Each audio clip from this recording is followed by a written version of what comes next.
आज गुरु नानक देव जी का प्रकाशोत्सव पर्व है। इस पावन अवसर पर मैं देशवासियों को बहुत बहुत बधाई देता हूँ, बहुत बहुत शुभकामनाएं देता हूँ। देश इस बात का साक्षी है कि प्रधानमंत्री नरेंद्र मोदी जी ने 2014 से सरकार का कामकाज संभाला है।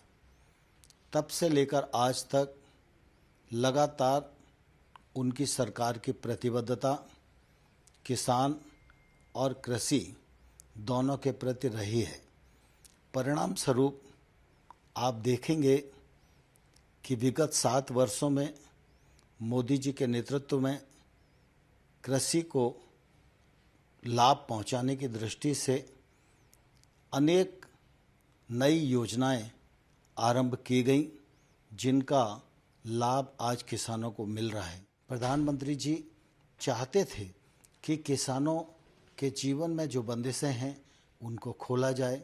इस दिशा में अनेक कृषि अर्थशास्त्रियों ने, वैज्ञानिकों ने लंबे समय तक अध्ययन किया और इसके परिणाम स्वरूप प्रधानमंत्री जी कृषि सुधार की दृष्टि से 3 कानून लेकर आए, जिनको लोकसभा और राज्यसभा ने पारित किया।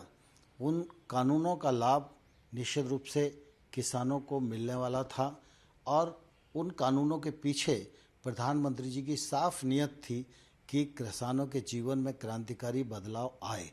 लेकिन मुझे दुख है कि इन कानूनों का लाभ हम देश के कुछ किसानों को समझाने में सफल नहीं हो पाए।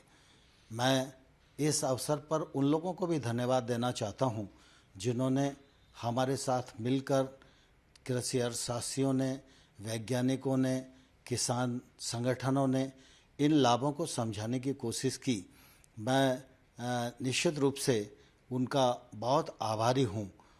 प्रधानमंत्री जी ने लगातार इस बात की कोशिश की थी कि इन सुधारों के बाद देश के कृषि क्षेत्र में बदलाव आए, लेकिन कुछ ऐसी परिस्थितियां बनी जिसके कारण कुछ किसानों को इन कानूनों में आपत्ति दिखाई देती थी।